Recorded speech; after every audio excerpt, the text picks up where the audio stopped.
क्या 2020 की तरह चिराग पासवान फिर से नीतीश कुमार का गेम बिगाड़ने वाले हैं? आखिर चिराग ने राजगीर यानी सीएम नीतीश कुमार के गढ़ में रैली क्यों की? सवाल तो ये भी उठ रहे हैं कि अगर चिराग को मन मुताबिक सीटें नहीं मिली तो कहीं वे तेजस्वी के साथ तो नहीं चले जाएंगे। राजगीर में बहुजन भीम संकल्प समागम को संबोधित करते हुए चिराग ने बड़ा संदेश दिया है। लेकिन सबसे बड़ा सवाल तो यही है कि जैसे कि पिछले विधानसभा चुनाव में चिराग की पार्टी ने जेडीयू का 33 सीटों के लगभग पर गेम बिगाड़ा था, क्या वैसे ही इस बार भी तो नहीं होने वाला? क्योंकि चिराग पासवान ने न सिर्फ नीतीश के गढ़ में विशाल रैली की है, बल्कि उन्होंने एक बार फिर एनडीए की टेंशन बढ़ाने वाला काम भी कर दिया है। अब चिराग ऐसा क्यों कर रहे हैं और इससे उन्हें क्या लाभ मिलेगा, ये समझना बेहद जरूरी है। जानकारों का तो मानना है कि जिस तरह से पिछले कुछ दिनों से चिराग सीट शेयरिंग को लेकर प्रेशर पॉलिटिक्स कर रहे हैं, ऐसे में एनडीए में उनकी मुश्किल बढ़ सकती है। जहां तक सीटों के बंटवारे की बात है, कहा जा रहा है कि बीजेपी और जेडीयू बराबर की सीटें यानी 100 के आसपास लड़ेंगी और बाकी बची 43 सीटें घटक दलों को दी जाएंगी। एनडीए के घटक दलों में सबसे बड़ा हिस्सा चिराग पासवान लेना चाहते हैं। उनके पास 5 सांसद हैं, तो वो कम से कम 30 सीटें चाहते हैं।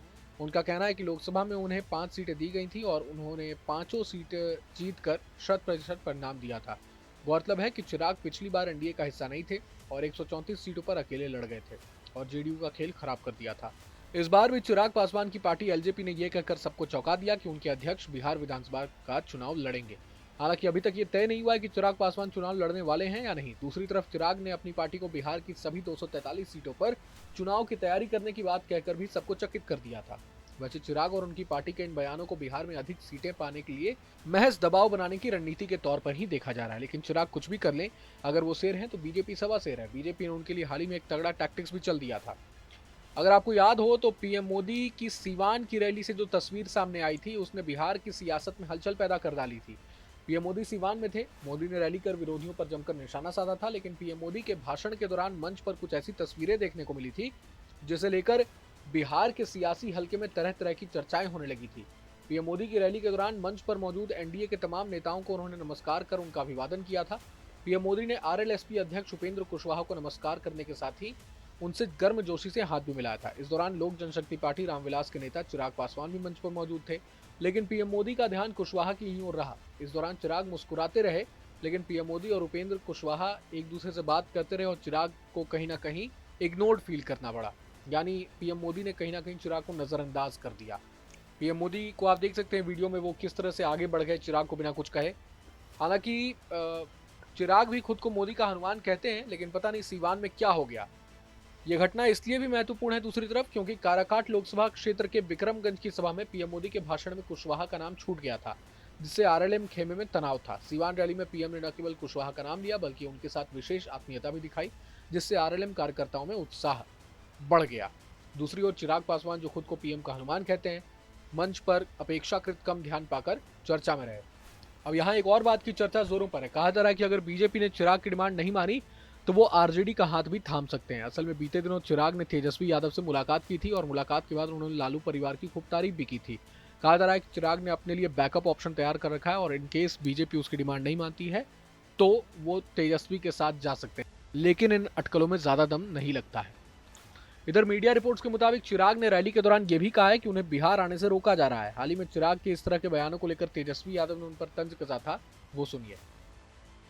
अचानक से देखा जा रहा है कि चिराग पासवान के पार्टी के लोग उनको अपने आप को कहते हैं कि मुख्यमंत्री उम्मीदवार हैं, इनसे अच्छा कोई नहीं हो सकता है। मतलब ये कैसे, मतलब एनडीए में तो ऑलरेडी लोकतंत्र में अगर वो अपने पार्टी के नेता को अगर देखना चाहते हैं मुख्यमंत्री रूप से तो क्या दिक्कत है? हमें तो कोई दिक्कत नहीं, लेकिन खुल के आना चाहिए।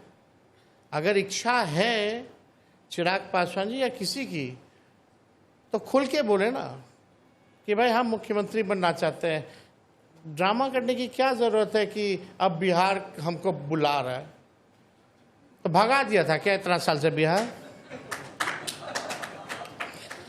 नहीं, लॉजिक होना चाहिए ना। बिहार बुला रहा मतलब कि आप बिहार से जीते हो, बिहारी हो, बिहार से केंद्र मंत्री के कोटा में हो, अब बोल रहे बिहार बुला रहा। अब कहिए आपकी इच्छा है कि हमको मुख्यमंत्री बनना है, बोलना चाहिए, खुल करके बोलना चाहिए। हम तो जहां जाते हैं हम बोलते हैं कि भाई हमको सरकार ही नहीं बनाना बल्कि हमको बिहार बनाना है, उसके लिए एक मौका दे दो। बहरहाल नालंदा में चिराग पासवान की बैठक या समागम सफल हो या असफल, इसे तो जेडीयू पर दबाव बनाने की राजनीति ही कही जाएगी। कहा जा रहा है कि चिराग पासवान अनुसूचित जाति जिससे वे ताल्लुक रखते हैं उससे परे अपनी पार्टी का आधार अन्य बहुजन समुदायों में विस्तारित करने के प्रयास में लगे हुए हैं। हालांकि नीतीश और चिराग दोनों ही एनडीए के प्रमुख सहयोगी हैं, लेकिन उनके संबंध तनावपूर्ण रहे हैं, इसमें कोई शक नहीं है। अब बीजेपी इस तमाम प्रॉब्लम्स को कैसे टैकल करती है ये तो वक्त ही बताएगा। क्या 2020 की तरह चिराग पासवान फिर से नीतीश कुमार का गेम बिगाड़ने वाले हैं? आखिर चिराग ने राजगीर यानी सीएम नीतीश कुमार के गढ़ में रैली क्यों की? सवाल तो ये भी उठ रहे हैं कि अगर चिराग को मन मुताबिक सीटें नहीं मिली तो कहीं वे तेजस्वी के साथ तो नहीं चले जाएंगे।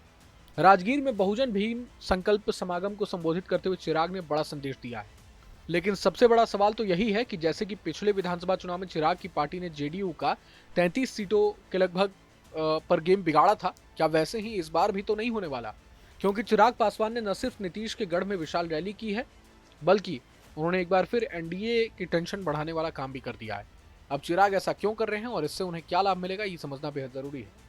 जानकारों का तो मानना है कि जिस तरह से पिछले कुछ दिनों से चिराग सीट शेयरिंग को लेकर प्रेशर पॉलिटिक्स कर रहे हैं, ऐसे में एनडीए में उनकी मुश्किल बढ़ सकती है। जहां तक सीटों के बंटवारे की बात है, कहा जा रहा है कि बीजेपी और जेडीयू बराबर की सीटें यानी 100 के आसपास लड़ेंगी और बाकी बची 43 सीटें घटक दलों को दी जाएंगी। एनडीए के घटक दलों में सबसे बड़ा हिस्सा चिराग पासवान लेना चाहते हैं। उनके पास 5 सांसद हैं, तो वो कम से कम 30 सीटें चाहते हैं। उनका कहना है कि लोकसभा में उन्हें 5 सीटें दी गई थी और उन्होंने 5 सीटें जीतकर 100% परिणाम दिया था। गौरतलब है कि चिराग पिछली बार एनडीए का हिस्सा नहीं थे और 134 सीटों पर अकेले लड़ गए थे और जेडीयू का खेल खराब कर दिया था। इस बार भी चिराग पासवान की पार्टी एलजेपी ने यह कहकर सबको चौंका दिया कि उनके अध्यक्ष बिहार विधानसभा का चुनाव लड़ेंगे। हालांकि अभी तक ये तय नहीं हुआ है कि चिराग पासवान चुनाव लड़ने वाले हैं या नहीं। दूसरी तरफ चिराग ने अपनी पार्टी को बिहार की सभी 243 सीटों पर चुनाव की तैयारी करने की बात कहकर भी सबको चकित कर दिया था।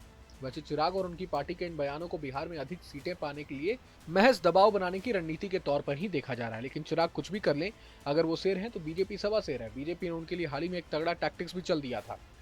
अगर आपको याद हो तो पीएम मोदी की सीवान की रैली से जो तस्वीर सामने आई थी, उसने बिहार की सियासत में हलचल पैदा कर डाली थी।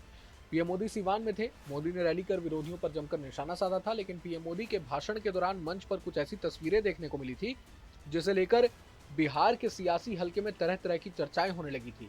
पीएम मोदी की रैली के दौरान मंच पर मौजूद एनडीए के तमाम नेताओं को उन्होंने नमस्कार कर उनका अभिवादन किया था।